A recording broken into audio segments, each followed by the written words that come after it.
Well, good evening, everyone. This is State Representative Brad Halbrook coming to you on our Tuesday night live roundtable and town hall live stream. Looks like I'm flying solo here for a little bit tonight. So I appreciate everybody jumping on. It's a busy week back in Springfield.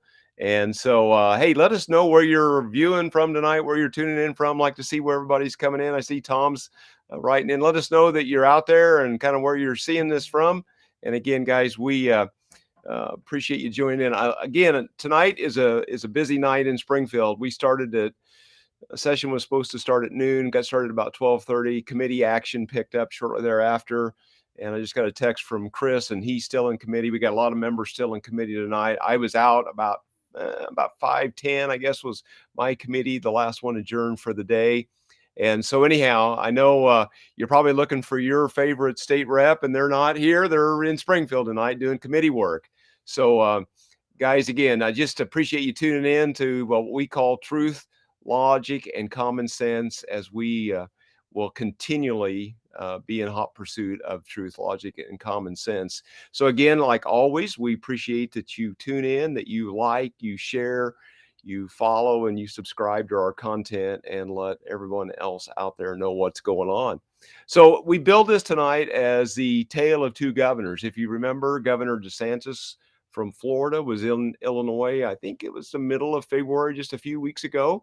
I think he was actually on a law enforcement recruiting mission, and he was offering up some fairly nice bonuses for law enforcement that would move to Florida. And I think that call has been really, really well received. I'm not sure that many folks need much incentive to move to Florida. I don't know. It seems like the numbers are something like 800,000 people a year are moving to Florida. But, Governor Santos has been pretty strong when it comes to law and order. And we got a slide here. I got a few slides that I was hoping to have some of my colleagues join in with us this evening. But if not, I'm going to share with you what we've got here. And again, this is a tale of two governors, and this is just kind of really highlighting some contrast between the Illinois governor and the governor of Florida, the state that everyone seems to be flocking to. So here's our first slide, tale of two governors, DeSantis versus Pritzker. So with that, we'll get right into it. So when you look at the fiscal comparison, and guys, feel free to comment. I'm going to try to watch the slide, watch the comments, and if we can respond, and I will. And like I say, maybe before this is all over with, we'll have some of my colleagues join me if they get out of committee in time. And I know they want to be here tonight.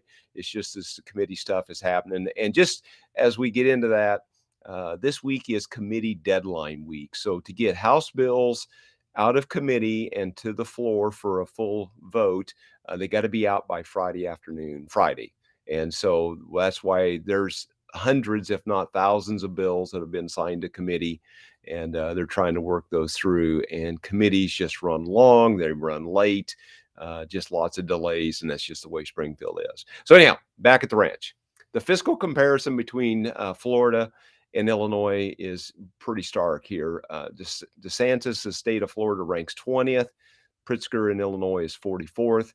Cato wrote here that Governor DeSantis vetoed over $3 billion in spending, used surpluses for temporary tax increase in an already low tax state. I mean, there's no personal income tax there.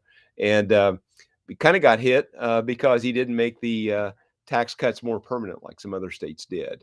On the other hand, Pritzker, did the 2019 tax increases, nearly 20 different taxes and fee increases, doubled the gas tax in 2019 with an annual accelerator due to inflation that happens the 1st of July every year.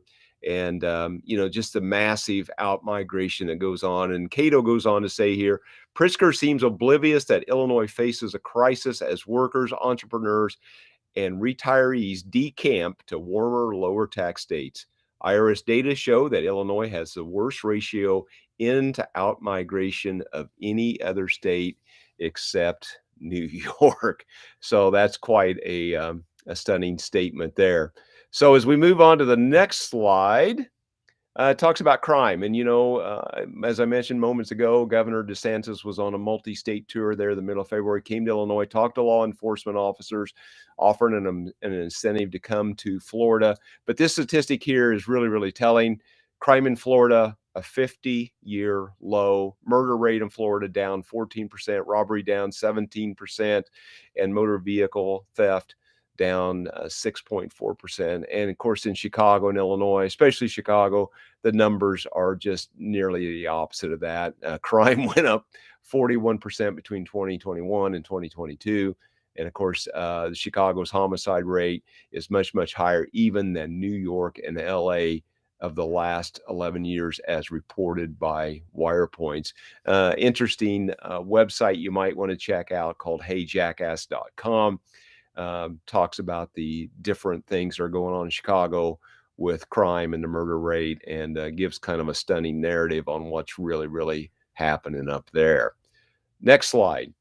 So, education. Again, this is pretty important, and you've heard Representative Wilhour and myself and others, Jed Davis, as we've done a press conference a couple of weeks ago about education funding, the education um, funding reform that was enacted 5, 6 years ago.